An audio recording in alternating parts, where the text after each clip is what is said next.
Halo, Assalamualaikum. Aku Lutfi Hamdani dan di podcast episode kali ini akan membahas topik menyambut gempita sosial dan ekonomi bulan Ramadan tahun 2025.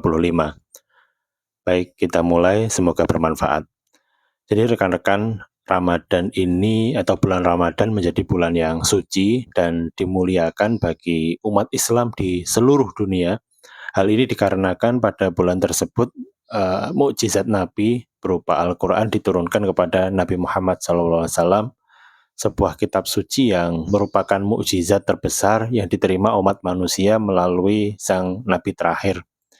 Dan pada tahun 2025 ini, tanggal 1 Ramadan 1446 Hijriah akan jatuh pada hari Sabtu 1 Maret tahun 2025.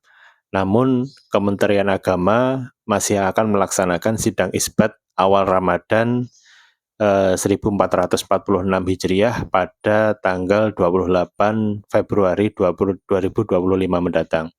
Jadi kita tunggu saja, semoga bisa dilaksanakan serentak ya oleh seluruh umat Islam di Indonesia.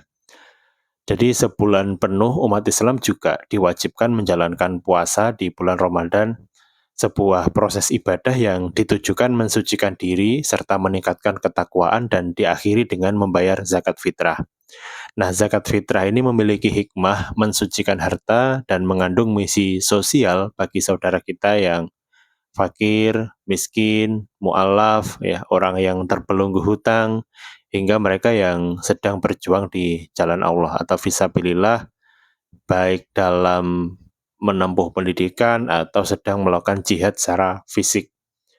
Nah, di sisi lain, Ramadan juga terbangun fenomena sosial ekonomi yang unik bagi umat Islam, khususnya di Indonesia. Jadi menurut Kampante dan Yana Gizawa dalam risetnya tahun 2015, Ramadan diketahui meningkatkan kebahagiaan masyarakat. Bulan Ramadan dan juga Lebaran menjadi momen untuk lebih terhubung dengan sanak keluarga, bersilaturahmi, dan saling memaafkan. Serangkaian mekanisme sosial yang mendorong peningkatan kebahagiaan. Jadi kalau kita amati atau kita alami juga, selama bulan Ramadan kita lebih banyak ketemu, punya kesempatan bertemu, berinteraksi, bersilaturahmi dengan saudara, sanak famili, dan nanti biasanya puncaknya ada di momentum mudik ya. Ketika beberapa hari menjelang Idul Fitri, kemudian banyak orang pulang dari perantauan, pulang dari kota, kembali ke rumahnya di desa untuk bertemu, bersilaturahmi, atau halal bihalal dan sejenisnya. Uniknya, berdasarkan laporan riset berjudul TGM Ramadan Insights in Indonesia 2024, bulan Ramadan bukan hanya tradisi keagamaan, namun juga tradisi budaya yang sudah begitu melekat di hati masyarakat Indonesia, terlepas dari apapun agamanya. Nah ini, semangat berkunjung, memperbaiki hubungan, dan berbagi dalam tradisi Indonesia tidak sekedar eksklusif antar sesama umat muslim. Nah, semangat kebersamaan ini jadi modal berharga bagi bangsa Indonesia, dan kita sering menjumpai juga ya dalam satu komunitas masyarakat yang bertetangga saling mengucapkan selamat hari raya ya, selamat merayakan Idul Fitri, atau nanti kita juga berkunjung ke tetangga yang non-Islam ya, kemudian saling meminta maaf, saling memaafkan, saling berkirim makanan dan sejenisnya. Ini adalah modal berharga bagi bangsa Indonesia yang kita tahu sangat beragam agama, suku, budaya, dan asal masyarakatnya ya, asal daerah masyarakatnya, terutama masyarakat yang tinggal di perkotaan. Merujuk pada laporan Bank Indonesia tahun 2023, Ramadan atau bulan Ramadan adalah puncak likuiditas perekonomian, ditandai dengan jumlah uang beredar antara 8.300 triliun ya pada periode tersebut tahun 2023, naik 7,9% year on year. Adapun data dari Mandiri Spending Index atau MSI ya, yang dikeluarkan oleh Bank Mandiri, bulan Maret tahun 2023 pengeluaran konsumen meningkat 136,4%, tertinggi sejak bulan Januari. Jadi momentum bulan Ramadan dan juga Idul Fitri ini adalah menunjukkan adanya peningkatan likuiditas ya, adanya uang beredar di masyarakat terutama untuk konsumsi dan lain sebagainya. Dan peningkatannya ini luar biasa, likuiditasnya menaik 7,9%, kemudian pengeluaran konsumen ini naik hingga 136% data pada tahun 2023. Bertambahnya peredaran uang ini selanjutnya meningkatkan angka inflasi ya, ini otomatis. Dua faktor utamanya kalau menurut riset tadi adalah adanya tradisi atau mohon maaf, adanya sistem tunjangan hari raya ya, bagi pegawai ya, atau THR, dan dorongan agama, dorongan kewajiban bagi umat Islam untuk membayar zakat di akhir bulan Ramadan, yang mana ini adalah mengharuskan umat muslim untuk mengeluarkan harta kekayaannya yang selama setahun penuh mengendap atau diam. Beragam data makroekonomi tadi juga ditunjang beberapa fenomena mikro yang bisa kita observasi setiap hari. Misalnya ada pelaku UMKM ya, usaha mikro atau bahkan ultra mikro yang dadakan menjual beragam menu makanan dan minuman di area-area keramaian, bahkan di pinggir-pinggir jalan.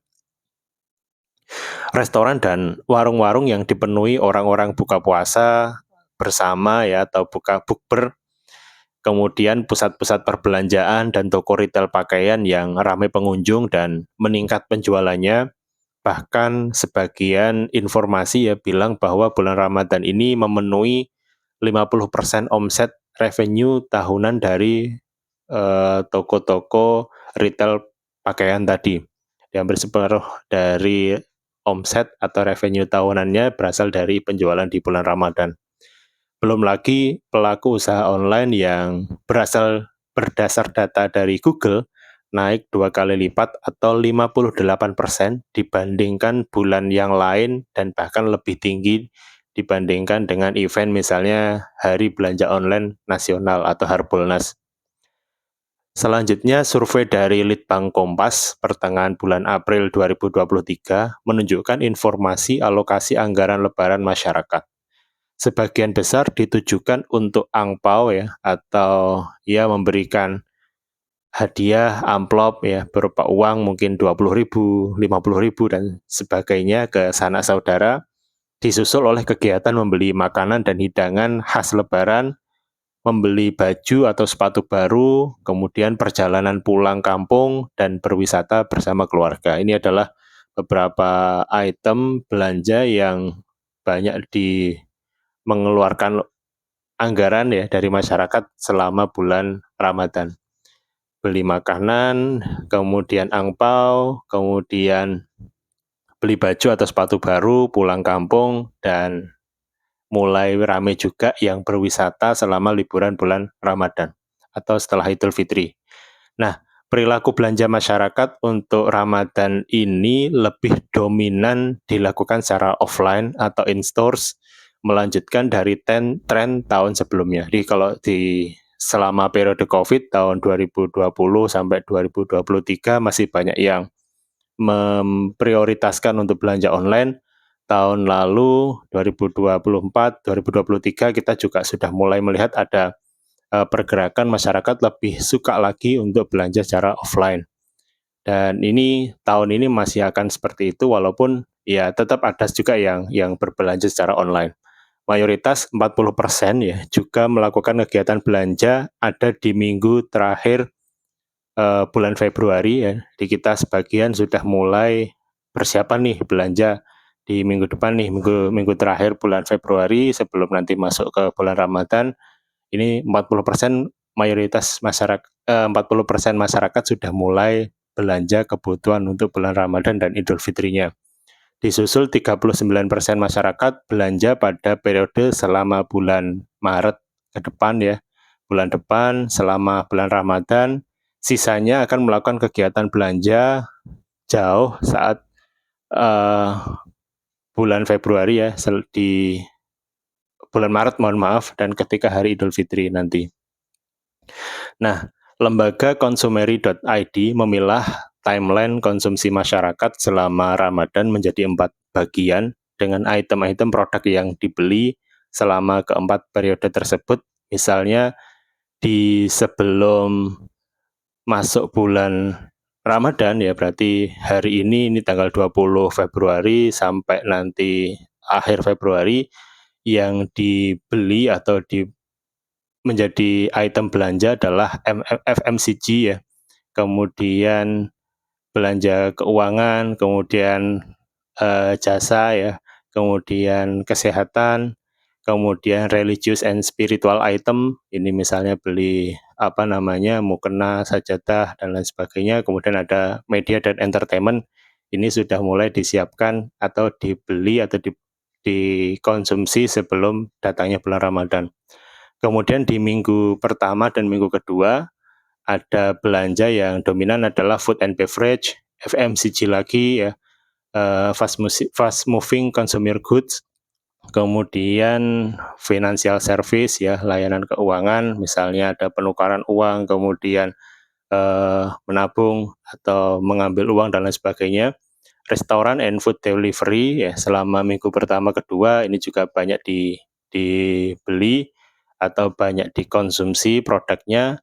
Media and entertainment, kemudian charitable donation, ini juga yang media and entertainment ini juga menjadi ada peningkatan selama bulan Ramadan. Jadi mungkin masyarakat mulai mencari aktivitas untuk mengisi waktunya sambil menunggu berbuka, mungkin nonton YouTube atau menikmati podcast atau nonton konten-konten di Instagram, di TikTok dan lain sebagainya. Ini ada peningkatan konsumsi pada produk dari media dan entertainment juga di minggu pertama dan kedua. Adapun di minggu ketiga dan keempat yang nanti bakal dominan dikonsumsi adalah FMCG, kemudian food and beverage lagi ya, kita masih menjumpai ada buka bersama, ada persiapan nanti untuk kue lebaran ya, kue kering dan sejenisnya. Kemudian financial service, ini layanan-layanan keuangan masih ada, media and entertainment masih lagi, skincare dan make up ini bakal diprediksi ramai di minggu ketiga dan keempat ya, karena orang mungkin sebelum mau bersilaturahmi, sebelum bertemu ke sanak famili, mereka butuh dandan dulu, tampil dengan bagus ya. Kemudian yang selanjutnya yang banyak dikonsumsi di minggu ketiga keempat adalah charitable donation ya, atau donasi, infak, sedekah, nanti juga kebutuhan untuk membayar zakat, misalnya untuk beras ya yang sudah di packing dan lain sebagainya. Fashion dan apparel ini bakal ramai dibeli pada minggu ketiga dan keempat ya. Kita sudah bisa mengamati misalnya kalau di akhir-akhir itu nanti toko-toko retail pakaian bakal lebih ramai di minggu ketiga dan keempat. Kemudian home decor ya, ini untuk dekorasi rumah. Kalau di kampung misalnya banyak yang mulai ngecat pagar depan rumahnya itu ya di akhir-akhir Ramadan ini ya, minggu ketiga keempat, atau mungkin ya menata dekorasi, menambahkan lukisan atau pernak-pernik baru di rumahnya, kursi baru, bikin sofa baru dan lain sebagainya. Kemudian household appliance ya, kemudian elektronik dan gadget ini juga ada potensi meningkat di minggu ketiga dan keempat. Yang terakhir adalah transportation dan accommodation. Nah ini juga yang mungkin bakal diprediksi bakal naik belanjanya, yaitu transportasi dan akomodasi. Karena sekarang banyak juga orang yang ketika mudik karena keterbatasan tempat, akhirnya banyak yang menginap di hotel-hotel terdekat di kampung halamannya ya, nanti baru silaturahmi, baru datang ke rumah. Dan yang tidak kalah penting rame di minggu ketiga keempat adalah transportasi. Kenapa? Masyarakat banyak yang mudik atau pulang kampung, banyak yang melakukan mobilitas ya ke sanak famili dan lain sebagainya. Ini nanti diprediksi ya bakal ramai di minggu ketiga dan keempat. Setelah itu yang keempat atau periode yang terakhir ya dari timeline yang disusun oleh consumery.id tadi, setelah bulan Ramadan selesai, kemudian ada Idul Fitri yang bakal banyak dibeli ya oleh masyarakat adalah lokal kulineri ya, kuliner lokal, kemudian masih financial service, restoran and food delivery, media and entertainment, elektronik dan gadget. Nah, ini juga banyak tren yang menunjukkan beberapa tahun terakhir setelah dapat angpau, setelah dapat uang dari eh, paman atau dari bibinya atau pakde, bude dan sejenisnya, nanti anak-anak ini pada beli gadget ya, misalnya smartphone yang baru. Ini bakal rame setelah selesai bulan Ramadan, setelah selesai Idul Fitri. Kemudian yang masih ramai juga adalah transportasi dan akomodasi, karena ada arus balik atau masih ada proses untuk mobilitas bersilaturahmi tadi. Yang terakhir ya, yang akan ramai setelah bulan Ramadan adalah travel and tourism. Jadi tempat-tempat wisata bisa berupa pantai atau wisata-wisata yang buatan ya, misalnya Jatim Park atau wisata-wisata yang buatan yang lain, ini diprediksi akan ramai setelah selesainya bulan Ramadan dan Idul Fitri. Nah, kembali lagi merujuk pada hasil riset TGM Research ya. Mayoritas responden masih sangat mempertimbangkan harga, diskon, ya, kemudian ragam opsi pengiriman produk dalam perilaku belanjanya. Disusul oleh faktor seperti penilaian atau review konsumen, pelayanan, ragam opsi pembayaran yang disediakan penjual, hingga faktor suasana toko. Jadi masyarakat kita ya, apalagi di beberapa waktu terakhir kita melihat ada pelemahan daya beli di masyarakat, dan ini fenomena makroekonomi yang tidak bisa kita sepelekan. Berarti untuk kita, misalnya bagi rekan-rekan yang menjadi penjual, harga ini masih menjadi faktor yang sangat menentukan dalam penjualan produk maupun jasa selama bulan Ramadan ya. Kemudian ditambahi oleh diskon juga menjadi perhatian dari calon pembeli atau masyarakat. Kemudian juga suasana toko, nah ini yang penting juga dikembangkan ya, suasana didesain sedemikian rupa agar suasana bulan Ramadannya lebih terasa ya, layoutnya, kemudian musik yang diputar, atau juga nanti kostum dari pramuniaganya ya, penjaga tokonya dan sejenisnya, ini harus dimaksimalkan sebaik mungkin. Kemudian memahami fenomena sosial dan ekonomi selama bulan Ramadan dan Idul Fitri ini menjadi hal yang penting bagi pelaku bisnis, bahkan juga bagi pemerintah.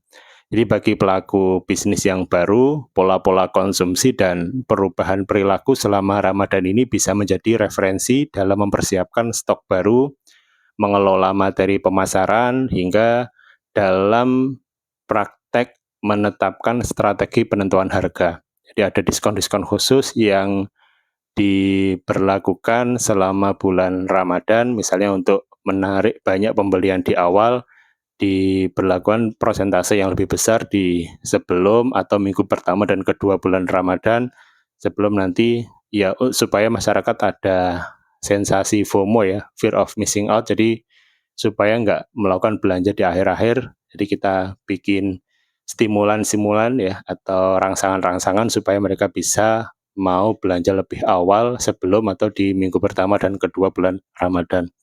Dan yang lain misalnya memahami pola-pola ini, tentu nanti kita juga bisa ngatur stok produk ya, apa nih yang sedang tren di Ramadan tahun ini, misalnya model fashionnya, atau jenis kue lebarannya mana yang lagi tren, atau jenis konten mana yang banyak dikonsumsi selama bulan Ramadan.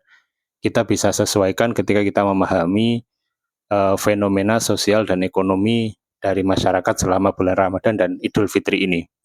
Nah, kemudian sementara ya bagi masyarakat Muslim ya, saya atau kita yang mendengarkan podcast ini, momen ini selain urgent untuk meningkatkan kualitas ketakwaan dan silaturahmi, juga penting ke depan untuk terus meningkatkan kualitas pengeluaran dari anggaran belanja yang kita miliki. Jadi kontrol diri dalam belanja tentu tetap penting ya, agar terhindar dari pemborosan yang merupakan sikap tercela dalam agama. Nah, ini yang penting dicatat juga rekan-rekan, walaupun selama bulan Ramadan dan Idul Fitri ini nanti ada peningkatan likuiditas ya, ada peningkatan uang berputar, tapi bisa dipastikan bahwa konsumsinya tetap logis dan rasional, tidak menghambur-hamburkan uang, tidak membeli item produk yang tidak diperlukan cuma demi gengsi ya, apalagi untuk bersombong-sombong ya. Ada banyak kasus di mana kita melihat orang pulang supaya kelihatan keren, beli mobil baru dulu ya, padahal didanai dengan biaya dari utang, atau beli smartphone baru, atau beli baju yang berlebihan, yang ini tentu justru merusak esensi dari bulan Ramadan ya, untuk menahan diri dari hawa nafsu, kemudian juga untuk bersilaturahmi, karena kita belanja berlebihan atau bertemu sekedar ingin menyombongkan harta atau item-item produk yang baru yang kita miliki. Ya, jadi jangan sampai belanja diniatkan untuk pamer atau sombong, namun diniatkan lebih proporsinya untuk berbagi dan bersedekah, di mana niat baik ini penting agar aktivitas belanja kita tidak hanya bernilai duniawi, tapi juga menjadi tabungan pahala untuk kehidupan di akhirat. Nah ini ya, jadi kita sebagai muslim memahami betul bahwa belanja boleh, namun tetap dibatasi, tetap rasional, tetap logis, kita melihat peruntukannya atau fungsi-fungsi dari produk yang kita beli agar tidak terjebak dalam pemborosan yang tentu adalah perilaku yang dilarang oleh agama, maupun juga kesombongan ya, kesombongan karena kita ingin memamerkan apa yang kita miliki, apa yang sudah kita capai dengan item-item produk yang mewah, yang berlebihan dan sejenisnya. Oke, jadi rekan-rekan itu sekilas tentang gembita ya, atau menyambut gembita sosial dan ekonomi bulan Ramadan yang menarik kita ketahui sebelum nanti datang bulan Ramadan di awal bulan Maret mendatang.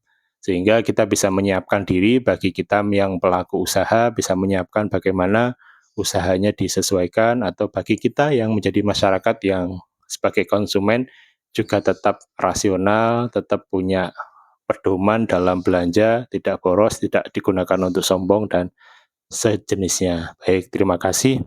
Sampai bertemu pada podcast episode selanjutnya. Assalamualaikum warahmatullahi wabarakatuh.